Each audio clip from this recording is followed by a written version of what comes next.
저는 개인적으로 아반떼 탑니다. 제네시스 GV80을 타려면 연봉 1억은 돼야 됩니다. 좋은 차 타고 나갔더니 오빠 멋있다 이렇게 하는 여자친구가 있다. 결혼 대상은 아닙니다. 연애 대상은 될 수 있죠. 여러분이 어떤 사람인지를 다른 사람한테 보이는 거에 강박을 갖고 있다라고 하면은 그거는 자존감이 아니라 자존심이, 다른 말로 열등감이라고 합니다. 그러니까 중요한 거는 요즘 다들 차 살 때 대출부터 생각하는데 구매 시 대출이 필수일까요? 당연히 필수가 아니죠. 그러니까 대출이라는 걸 우리가 흔히 레버리지냐 아니면 빚이냐로 보는데, 예를 들면 내가 오를 자산이라고 생각해서 지금이라도 먼저 잡아야 되는데 내 돈이 부족하니까 은행에 자본을 빌려다가 타인 자본을 통해서 그거를 투자하겠다. 과거 같은 경우는 집이 참 빨리 올랐기 때문에 뭐 10억짜리 집이라 하더라도 내가 3억밖에 없지만 7억을 땡겨서 대출 이자를 내도 그 대출 이자를 낸 거보다 집이 더 빨리 오른다고 생각하면은 레버리지를 썼죠. 그런 거는 어쨌든 오르면은 그 내 이자 낸 비용이 아니라 어떻게 보면 제대로 된 투자가 될 수 있으니까. 근데 차라는 건 말이죠, 이건 턱도 없는 얘기가, 차는 소모품이에요. 이걸 대출받아 산다는 건 거의 미친 짓이라고 봐야 되죠. 그 한마디로 말하면 이게 뭐 사실 자본주의가 여러분들을 그렇게 만든 거예요. 그러니까 내가 월급 400, 500을 탄다. 차를 사면 안 돼. 근데 여러분들은 자꾸 그런 거에 노출되죠. 벤츠 광고도 이렇게 합니다. 요즘은 벤츠가 뛰어난 성능에 뭐 편안한 승차감 뭐 이런 걸로 광고하는 게 아니라 반복되는 충동은 더 이상 충동이 아니다. 이게 광고 카피야. 이게 무슨 뜻이야? 내 지금 충동 느끼고 있거든. 지금 벤츠 사고 싶어. 사면 안 돼요. 충동을 느낀다는 게 무슨 뜻이야? 사면 안 된다는 뜻이에요. 내가 필요한 거는 충동 안 느끼거든요. 내가 벤츠를 살만해지잖아요? 벤츠가 충동이 안 느껴져. 왜? 그냥 언제든지 살 수 있으니까. 내가 충동을 느낀다는 건 뭐야? 사면 안 된다는 거야. 근데 그걸 빚을 내서 산다? 거의 뭐 자살행위다라고 저는 말씀드릴 수 있고요. 기본적으로 제가 차를 꼭 필요로 한 분도 있기 때문에, 어쨌든 차가 없으면 안 되는 분도 있잖아요. 그럼 산다면 여러분 월 소득의 6개월 이내 차를 사라 그랬습니다. 6개월 이내. 그럼 300만 원 버는 사람은 1,800이. 300만 원 벌면 사면 안 돼. 500만 원 이하까지는 사면 안 돼. 근데 뭐 내가 읍면 지역에 근무하는데 여기는 대중교통이 없다. 차가 필수품이다. 그러면 6개월 이내 차로 뭐 중고차로 해서 사세요. 근데 만약에 내가 수도권 광역시 서울에 산다. 전 세계에서 서울이요, 대중교통이 가장 발달된 나라예요. 근데 여기서 차를 왜 삽니까? 그러니까 차를 산다는 건, 만약에 산다, 나 450만 원, 500만 원 넘으니까 차 사도 되죠? 차 산다. 그러면 이제 6개월 그걸 지키라는 거예요. 왜 이게 중요하냐? 재테크를 어떻게 할지를 고민한다고 맨날 찾아오고 뭐 질문을 해, 메일로. 근데 어떤 분이 한번 생각해 보세요. 제가 사회초년생이라 월급이 300만 원밖에 안 됩니다. 근데 재테크 어떻게 해야 될지 모르겠습니다. 쓰고 돈이 안 남습니다. 어떻게 하면 좋을까요? 근데 보니까 소렌토를 샀어. 소렌토가 얼마인지 아십니까? 3,965만 원이에요. 소렌토의 감가라는 게 뭐예요? 차 사면은 다시 되팔 때 그 감가가 되잖아요. 그 감가가 한 달에 1%씩 돼요. 5년 지나면 65%가 날라가. 그러면 내가 4천만 원짜리 차를 샀다는 건 뭐야? 매달 40만 원씩 없어지고 있는 거죠. 그죠? 유지비 말고도 40만 원이 소비되고 있는 거예요. 그죠? 거기에 뭐 들어갑니까? 보험료, 통행료, 과태료, 가끔 날라오죠. 주유비, 주차비, 세차비, 수리비, 소모품비, 대리비, 발렛비 나가죠. 세금 나가죠. 계산해보면 소렌토 한 대 딱 뽑으면 감가 빼고 한 8, 90 나가요, 유지비. 그럼 감가까지 따지면 얼마? 120, 130. 그럼 300만 원인데 소렌토를 뽑았어? 130만 원, 월급이 그날부로 170이지. 당연히 쓸 게 없지. 그럼 어떻게 해야 돼요? 뭘 어떻게 해야 돼? 기본적으로 차를 사는 행위 자체가 잘못됐는데 이제 와서 뭐 어떡하라는 거냐? 응? 고3이면은 엉덩이 붙이고 하루에 한 4, 5시간은 공부해야 되는 거 아닌가? 수업 시간 말고. 그럼 4, 5시간 이상 공부하는 친구가 와서 선생님, 교재는 어떤 걸 공부하고 참고서를 어떤 걸 볼까? 이게 중요하지. 공부는 하루에 한 30분도 안 하는데 지금 어떤 교재를 고를까요? 아니, 공부를 안 하는데 뭐가 돼요? 그래서 여러분, 중요한 거는 여러분들이 하고 있는 행동이, 그러니까 아예 재테크에 관심 없어요. 그러면 또 난 이해가 돼. 300, 400 버는데 나 어차피 나 재테크는 할 소득이 아니다. 그러면 뭐 그런가 보다 생각하는 거예요. 그게 아니라고 한다면 제 말을 들으셔야 된다 말씀드리고 싶습니다. 그렇다면 얼마를 벌어야 G80을 탈 수 있을까요? 한번 어디서 영상 찍은 적이 있었는데, 제네시스 GV80, GV70 이런 것들 왜 인기가 있게 되냐면, 이제 차라고 하는 것이 카푸어의 대명사가 되다 보니까 너무 젊은 나이에 벤츠, BMW 뽑으면은 카푸어 소리 들을 것 같고, 아반떼를 타자니 뭔가 지금 좀 약간 간지가 안 나는 거죠. 제가 오늘 이 영상 촬영하는 새 제가 뭐 타고 왔다 그랬죠, 아까? 지하철 타고 왔습니다. 지하철 타고 왔는데, 사실 제 차를 타고 오려고 그랬어. 근데 그냥 지하철이 낫겠다 생각하고 타고 왔거든요. 저는 개인적으로 뭐 여러 채널에서 말씀드렸으니까 얘기해도 되겠지만 아반떼 탑니다. 아반떼 타요. 한마디로 얘기하면 그 G80이라는 게, 제네시스 G80이 왜 인기가 있었냐? 그러니까 이제 아반떼는 좀 간지가 안 나고 BMW 벤츠는 욕먹을 것 같고 그러니까 딱 좋은 거야 제네시스 G80. 근데 제네시스 G80이 아마 가격이 아무리 싸게 사도 뭐 한 5천만 원 후반대인가 뭐 그럴 걸로 알고 있어요. 한 6천만 원 정도 되는 것 같아요. 단순하게 말씀드리자면 제네시스 GV80을 타려면 연봉 1억은 돼야 됩니다. 사실 연봉 1억도 제네시스 GV80이 좀 무리인 것 같긴 한데 굳이 100보 양보하면 그건 돼야 된다고 봅니다. 월 소득 400만 원이면 제네시스를 사는 게 맞을까요? 죄송한 얘기지만 거의 뭐 미친 거라고 봐야죠. 이걸 대답을 하도록 하겠습니다. 아마 여러분이 물어보면서 알지 않을까? 월소득 400만 원인데 물려받을 건물이 한 3채 있다. 뭐 타도 되겠죠. 그게 아니라고 하면 불가능하다 이렇게 봐야 되겠죠. 재정적으로 여유로운 사람들은 자동차 구매를 어떻게 하고 있나요? 자동차라는 게 교통수단이 아니라 나의 어떤 명함, 나의 어떤 경제적인 능력을 과시하는 수단으로 보이기 위해서 하겠죠. 중요한 거는 자산보다는 소득에 맞춰줘야 돼요. 왜냐면 차라고 하는 거는 특징이 차를 산다고 그걸로 끝나는 게 아니라 계속 돈이 들어가잖아요. 비싼 차는 유지비가 훨씬 크고 싼 차는 그거에 비해서 유지비가 낮죠. 그러니까 기본적으로 이게 왜 자산보다는 소득에 연동을 해야 되냐. 제가 왜 6개월 정도 되는 소득 안에서 사라고 얘기하냐면 자산보다는 소득에 연동을 해야 되기 때문에 그렇다라는 거예요. 그리고 많은 분들이 그러죠. 그러니까 저는 이렇게 말씀드리고 싶어요. 어떤 분들은 농담 삼아 그래요. 멘토님 어디 영상을 보니까 1인 가구보다는 2인 가구가 훨씬 유리하다고 그러는데 결혼을 하려면은 차가 있어야 된다. 연애를 하려면은 차가 있어야 된다. 뭐 이런 이야기를 하시는 분들이 있더라고요. 어느 정도는 뭐 이해는 됩니다. 근데 만약에 내가 좋은 차를 타고 나타났을 때 열광하는 여자친구라면 결혼 대상은 아닙니다. 무슨 얘기냐? 연애 대상은 될 수 있죠. 예. 좋은 차 타고 나갔더니 오빠 멋있다 이렇게 하는 여자친구가 있다. 뭐 연애는 할 수 있죠. 제가 분명히 봤을 때 연애와 결혼은 다른 개념이에요. 진짜 여러분들이 1인 가구보단 2인 가구가 물론 뭐 2인 가구가 경제적으로 유리해서 결혼하겠다는 분은 없겠죠. 결혼해보니 1인 가구보다는 우리가 맘만 잘 맞추면은 어쨌든 빨리 집도 사고 더 경제적 안정 나갈 수 있겠다겠죠. 근데 잘 보시면은 내가 좋은 차를 탄다 그래서 나를 더 좋아해주는 여자친구는 결혼 대상자는 아니에요. 그러니까 중요한 건 결혼해서 차를 사세요. 왜냐면 내가 결혼하기 전에는 350, 혼자 있을 땐 350, 400이야. 근데 맞벌이를 했더니 우리 가구 소득이 800이야. 800이면 그죠? 제네시스 뽑을 수 있습니다. 물론 안 뽑고 빨리 내 집 마련하는 게 난 낫다고 보긴 하지만 하여튼 뭐 하자면 그렇게 할 수 있잖아요. 그러니까 제가 봤을 때는 차를 교통수단으로 볼 거냐 나를 자꾸 과시하는 수단으로 볼 거냐라고 한다는 거는 저는 이런 생각이 들어요. 자꾸 여러분이 어떤 사람인지를 다른 사람한테 보이는 거를 강박을 갖고 있다라고 하면은 여러분 그거는 자존심을 세우는 게 아니라 여러분이 만약에 내가 어떤 사람인지를 다른 사람들한테 뭐 동창회 같은 데 가다든지 뭐 옛날에 만났던 누군가한테 내가 어떤 사람인지를 자꾸 보여주고 싶은 마음속에 그런 심리가 생긴다고 하면 여러분들 그거는 자존감이 아니라 자존심이에요. 자존심과 자존감 반대말이거든요. 그러니까 자존심은 다른 말로 열등감이라고 하는 거예요. 열등. 여러분들이 자존심이다 라고 얘기하는 거에 대부분이 열등감이에요. 그러니까 중요한 거는 어떻게 보면은 차를 교통수단이 아닌 다른 것으로 보지 말아라. 저는 이렇게 말씀드리고 싶어요. 정말 노후에 월 500만 원이면 충분할까요? 500만 원이라는 돈 굉장히 사실 지금 경제활동을 하시는 분들 입장에서 한 달에 500만 원만 따박따박 나오면 뭐 아무 문제 없겠구나 라고 생각하실 수도 있죠. 그러나 사람에 따라서는 굉장히 다를 거라고 생각합니다. 그리고 특히 1940년대 이렇게 태어났던 지금 우리 할머니 할아버지 세대들은 모르겠지만 적어도 1988년 이후에 태어난 분들 같은 경우는 500만 원으로 노후 생활을 완벽하게 하기 어려울 수도 있습니다. 내가 지금 500만 원도 못 벌고 있는데 나중에 돈 안 버는 상황에서 500만 원이면 충분한 거 아니냐 이렇게 말씀하시겠지만 사실 우리가 잘 모르고 있는 것 중에 하나가 노후 생활비에 대한 실체이죠. 우리가 사실 한 달에 지금 얼마 정도를 쓰고 있는지를 생각을 해보면 그 정도만 정말 내가 회사를 안 나가더라도 근로를 안 하더라도 나온다 그러면 너무 정말 해피하게 생활할 수 있지 않겠느냐라고 생각하시지만 우리가 쓰고 있는 생활비는 월요일부터 금요일까지 회사에 매여 있고 토요일과 일요일과 같은 여가 생활을 보낼 때 쓴 생활비를 얘기하는 거고요. 우리가 머릿속에 생각하고 있는 노후 생활비 그러니까 월요일부터 금요일까지 회사를 전혀 가지 않고 월요일부터 일요일까지를 내 마음대로 여가 생활을 보내는 생활을 한다면 지금 여러분들이 쓰고 있는 생활비는 어떻게 보면 턱도 없이 부족할 가능성이 있습니다.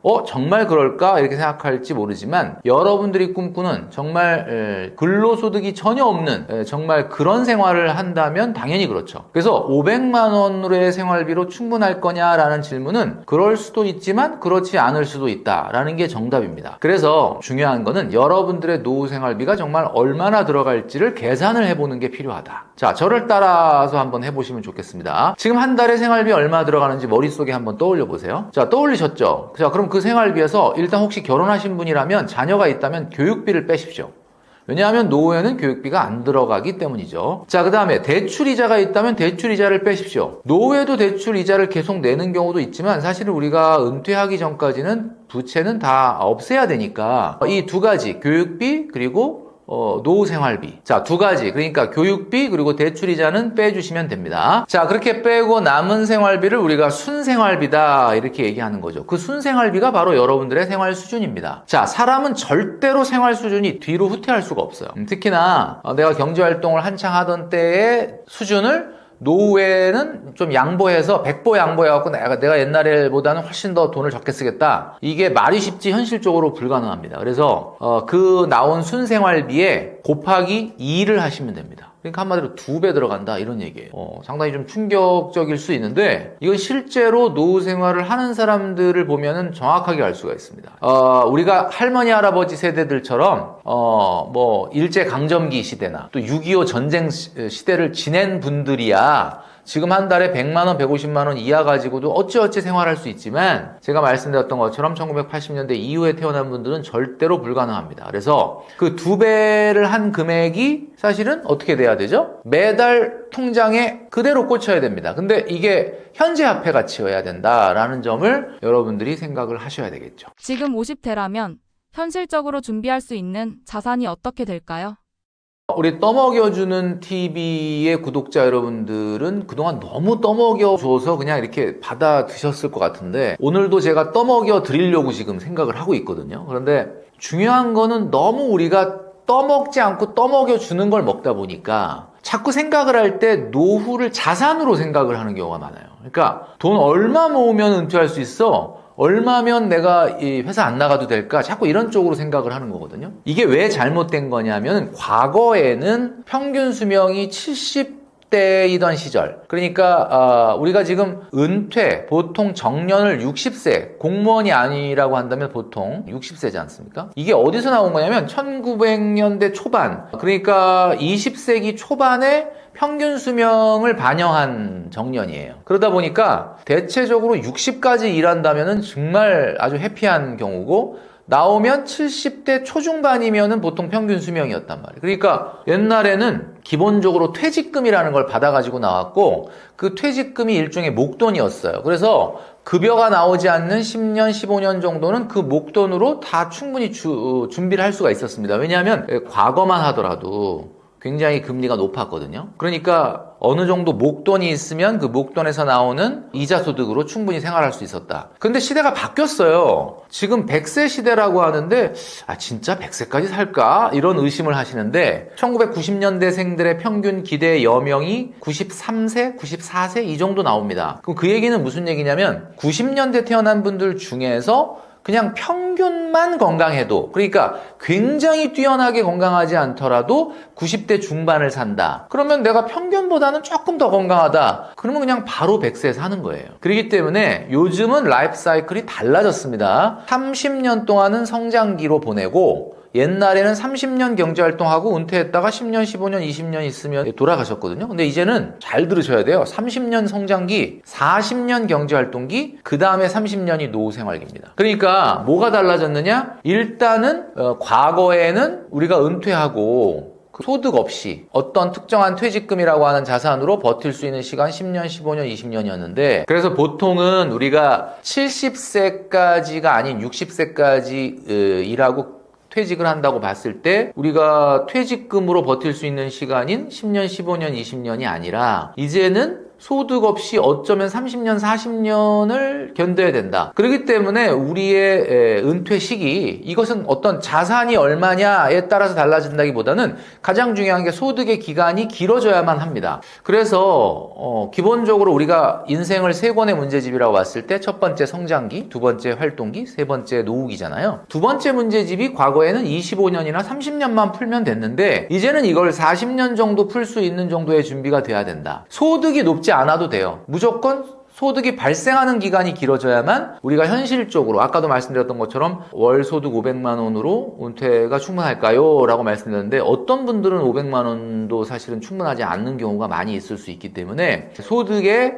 어떤 기간이 좀 길어져야 된다. 그러니까 우리가 흔히 알고 있는 재테크를 우리가 자꾸 수익률로 생각을 하는데 재테크는 세 가지의 함수입니다. 첫 번째는 소득 곱하기 시간 곱하기 수익률이거든요. 그런데 자꾸 수익률만 생각을 하니까 앞에 소득과 시간의 개념이 사라지는 거예요. 그래서 이제는 바뀌었다. 소득도 높이고 그 소득이 작더라도 그 소득의 기간을 어떻게 하면 늘릴 것이냐 그리고 수익률을 늘릴 것이냐 하는 세 가지의 균형감을 갖는 노력이 재테크지 우리가 매일 모바일 들여다보면서 수익률을 높여야지 아무리 주식 수익률을 높인다고 하더라도 그 주식에 투자되는 원금이나 그리고 내가 돈을 벌어들이는 시간이 같이 늘어나지 않는다면 그 어떤 사람도 자기가 산 주식 종목이 올라서 부자가 되거나 노후 준비가 되는 경우는 없습니다. 그래서 분명한 것은 여러분 재테크를 열심히 하시려면 여러분 지금 새벽 3시에 일어나서 주식 보실 때가 아니고 여러분들이 하고 있는 일에서 그 일이 어떻게 하면 성장할 수 있는가를 노력하는 것 자체가 재테크예요. 직장 생활하는 사람이면 직장에서 내가 하는 일을 잘해야 됩니다. 하는 일을 잘해야 승진의 기회도 이직의 기회도 그리고 내가 좀 더 회사에 오래 근무할 수 있는 거죠. 그러니까 이거 자체가 재테크죠. 그리고 내가 건강 관리를 해서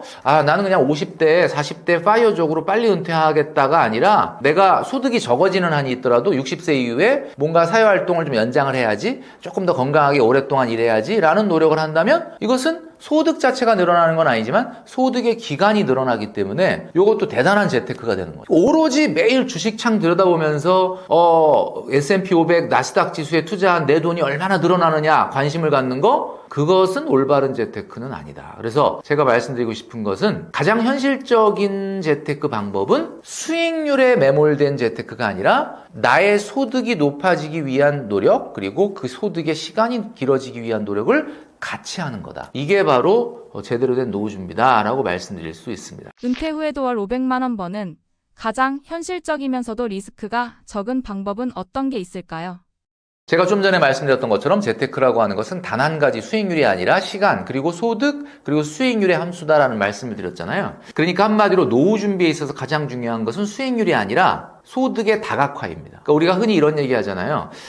집에서 이렇게 물을 쓰는데 주방에 물을 틀었는데 이게 고장이 난 거야. 그럼 어떡하죠? 근데 우리가 주방에만 수도시설이 있는 게 아니라 화장실에도 있고 그죠? 어떤 집 같은 경우 요즘 집에 방 옆에도 또 이렇게 수도시설이 있고 이렇잖아요. 그러니까 한마디로 말해서 소득의 파이프라인을 다양화하는 것이 필요하다. 그러니까 예를 들면 이런 겁니다. 우리가 일반적으로 내가 원하는 현재화폐 가치로의 소득을 계속해서 발생시키기 위해서 일단 가장 먼저 떠오를 수 있는 게 국민연금이 있을 수 있죠. 국민연금 굉장히 많은 분들이 신뢰를 하지 않지만 사실 어쨌든 신뢰하지 않게 된 이유가 뭐냐면 그동안에 1988년도에 생기고 나서 이 수급 조건을 한 번도 개혁을 안 한 거예요. 그러니까 이제 밑에 세대들이 봤을 때 이렇게 돈을 많이 타가고 이렇게 돈이 안 불어나면 나중에 우리가 받을 게 없겠구나 이렇게 생각을 해서 이제 신뢰를 잃은 건데 지금 이제 연금 개혁 논의가 좀 활발하지 않습니까? 연금이라고 하는 건 공적연금이라고 하는 건 국가가 지급을 보증을 하기 때문에 여러분들 국민연금공단에 들어가서 지금 나와 있는 여러분들의 노령연금은 기득권 보장이 됩니다. 법적으로. 그러니까 그 금액은 무조건 준다는 거예요.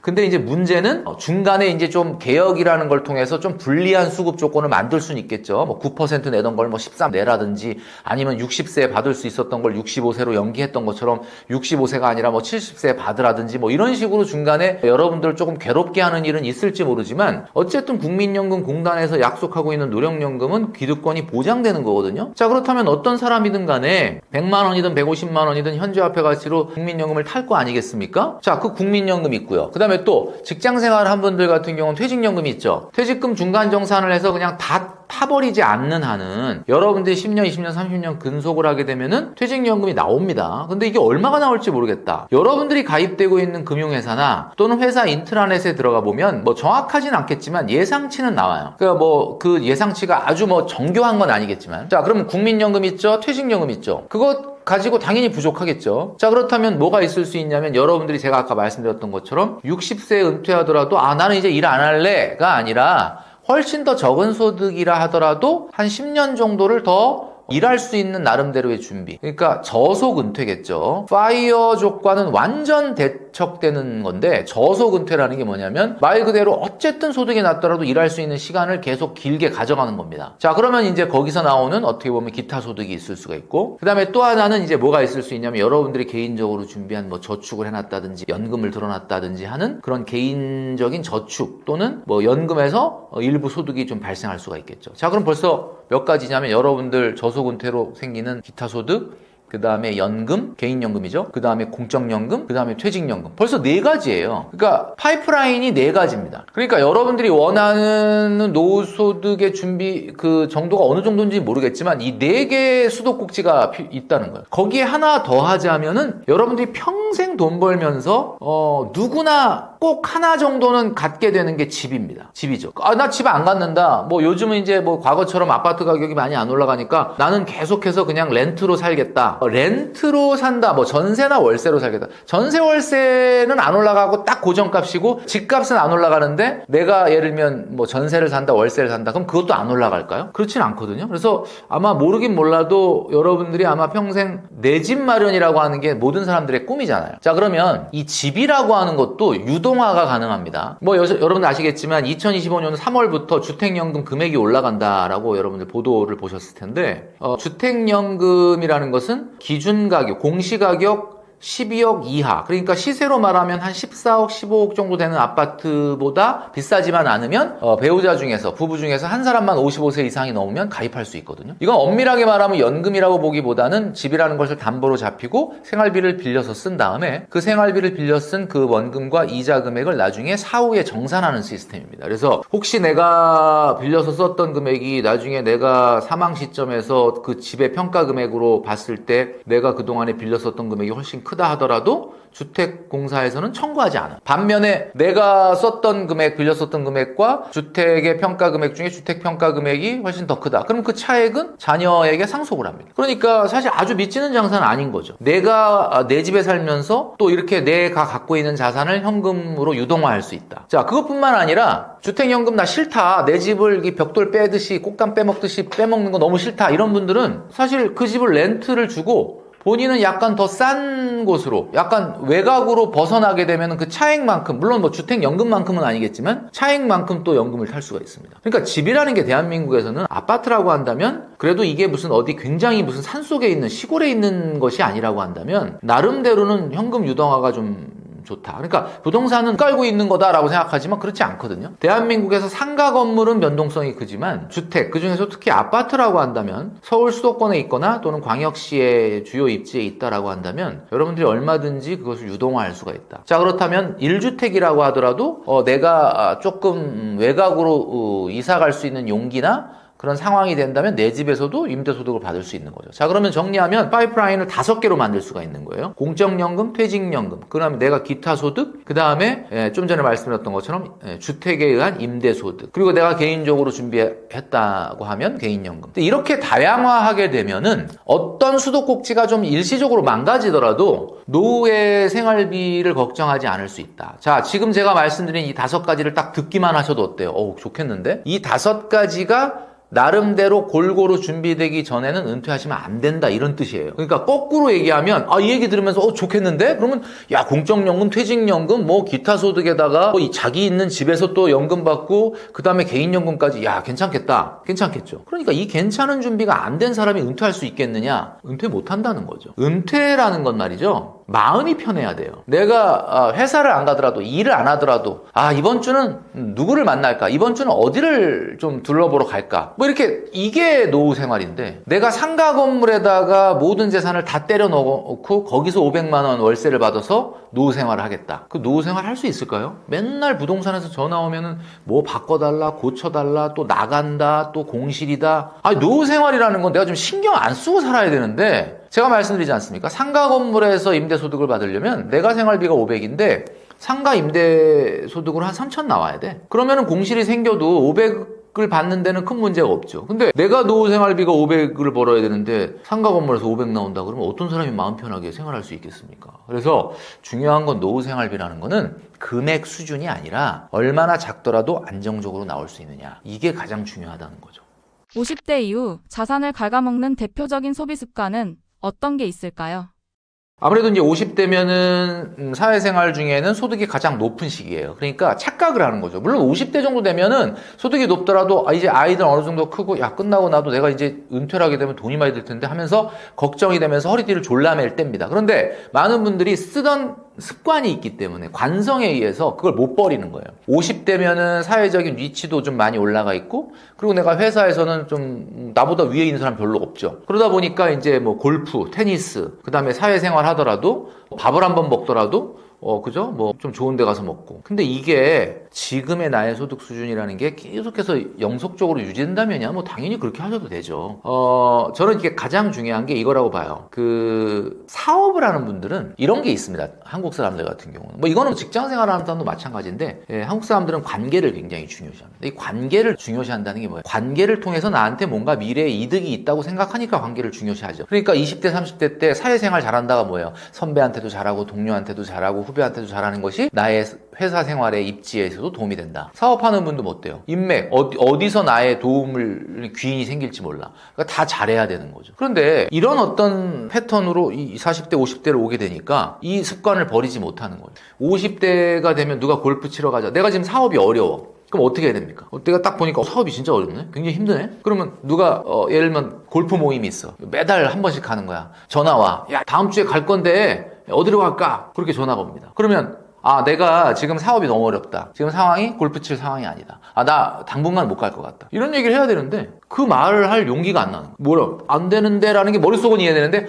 알았어. 그럼 가는 거야. 근데 이런 것들이 많다는 거죠. 그러니까 체면, 관계 이런 것들. 그러면 잘 보세요. 그런 식으로 50대를 보내게 되면 여러분 아시겠지만 이제 골프 얘기가 나왔으니까 하는 말인데 저도 이제 골프 한 10년 전에는 조금 쳤거든요. 근데 이제 뭐 한창 배울 때고 그러니까. 근데 이제 10년 전부터 제가 안 하는 이유가 뭐냐? 제가 이제 대한민국에서 소위 말하는 엄청나게 잘 나가는 그 성공한 사람들 많이 인터뷰도 많이 했고 또 많이 만났지 않습니까? 그분들의 공통점이 뭐냐? 골프를 안 친다는 거. 이 정도 성공하고 이 정도 자산인데 왜 골프를 안 치냐? 골프 칠 시간이 없다는 거예요. 그러니까 저도 이제 사실 골프 칠 시간이 없어요. 저도 하루에 6시간, 7시간 낼 수가 없거든요. 근데 무슨 이야기냐면 골프라는 게 굉장히 위험한 운동인 이유가 뭐냐면 나는 성공하지 않았는데 골프를 치러 가면 굉장히 막 대접을 해줍니다. 막 골프장에 여러분 가보셔서 아시잖아요. 골프장에 있는 분들 굉장히 서비스 정신이 엄청나게 투철하죠. 정말 모든 고객들을 다 VIP로 모십니다. 내가 좀 사회적으로 굉장히 성공했나? 약간 이런 착각이 들어요. 골프장을 가면. 진짜 골프를 정말 열심히 배워서 재밌게 치시는 분들 같은 경우는 그러니까 가장 재밌게 칠 때가 언제냐면 우리가 보통 뭐 100돌이라고 90 정도 그러니까 아직 뭐 싱글 정도 칠 정도의 베테랑은 아닌데 이제 막 한 배운 지 5년 이내에서 막 너무 재밌어 하는 그러니까 레슨도 받고 연습장도 가고 스크린도 막 친구들하고 치러 가고 요때거든요. 요때 어느 정도 골프 비용이 들어가느냐 한 달에 한 번 정도 필드 나가고 연습장에서 연습하고 용품 같은 거 막 관심 있어서 이거 사고 저거 사고 막 장비 한 달에 평균적으로 이 비기너들이라고 그러죠. 뭐 베테랑은 아니고 보통 보면은 한 보기 플레이 정도 하는 수준 그 정도 되는 분들이 한 달에 아무리 아낀다 그래도 한 95만 원 정도 쓴다고 합니다. 이게 제가 그 골프 유튜버에 출연을 한번 했었는데 그분이 가르쳐 주시더라고요. 대략 평균 비용 이 정도. 그러니까 베테랑 정도 되시는 분들은 한 50, 60만 원만 들여도 치시는 경우가 있대요. 뭐 레슨도 안 하고 연습도 안 하고. 근데 보통 막 열심히 치시는 분들은 그 정도 든다 그러더라고요. 제가 말씀드렸지만 50대가 되면 교육비 부담은 조금 점차적으로 사라지거든요. 아이들이 대학을 가긴 하지만 요즘 같은 경우는 아이들이 대학을 가고 나면은 대학 등록금을 전부 다 지원 안 해주고 대학 등록금을 학자금 대출로 하거나 네가 아르바이트해서 써라 이런 부모님들이 많기 때문에 오히려 중고등학교 때부터 비용이 더 교육비가 적게 들어가는 경우가 많아요. 저도 이제 아이들이 다 대학을 졸업했는데 저도 대학 다닐 때 학자금 대출 받으라고 그랬어요. 왜 그러냐면 야 이제 어떻게 중고등학교까지 다 지원해줬는데 뭐 첫 번째 등록금이야 당연히 내줬지만 학자금 대출 받아서 해라. 이제 일부러 그랬어요. 뭐 내가 내줄 돈이 없어서 그런 건 아닌데 그렇게 이제 했던 기억이 나거든요. 그런 경우는 오히려 때가 되면 교육비 지출이 확 사라지면서 굉장히 괜찮거든요. 근데 그때 조심해야 됩니다. 그러면은 그런 50대들이 문화 레저 비용으로 얼마를 써야 되느냐. 제가 뭐 방송과 유튜브에서 많이 얘기했는데 15% 넘으면 안 된다. 자기 문화 레저 취미 비용이 15% 소득에 쓴다 그러면 노후 준비 안 된다. 근데 95만 원이 15% 이내로 들어오려면 어떻게 해야 돼요? 95만 원 나누기 0.25 해보면 630만 원 정도 나오거든요. 본인 소득이 630만 원 아니면 골프하면 안 된다 이런 뜻이에요. 그러니까 뭔가 내가 뭘 하면서 뭔가를 하나 잃고 있다는 생각을 하셔야 되는데 뭐 운동한다는 건 너무 좋죠. 근데 운동이라는 게 꼭 골프만 있는 건 아니지 않습니까? 그래서 중요한 건 50대는 이제 진짜 본격적으로 노후 준비가 돼야 되기 때문에 너무 과도한 문화 레저 비용은 안 된다라고 말씀드리고 싶습니다. 50대부터 부자가 되는 사람들의 공통점은?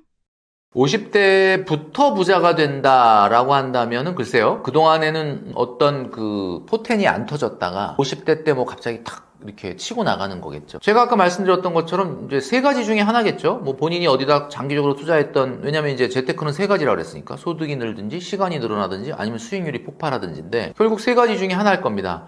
내가 오랜 기간 동안 정말 투자했던 어떤 것이 포텐이 터진다. 뭐 예를 들면 재건축 아파트에 투자를 해놨는데 그게 뭐 재건축이 사업 시행이 돼가지고 굉장히 뭐 포텐이 터졌다든지 이런 건 수익률 게임일 수 있겠죠. S&P 500 지수에다가 내가 사실 25년 전에 한 1억을 넣어놨는데 이게 25년 후에 뚜껑 열어보니까 333%가 증가했더라. 근데 그런 분들은 거의 없죠.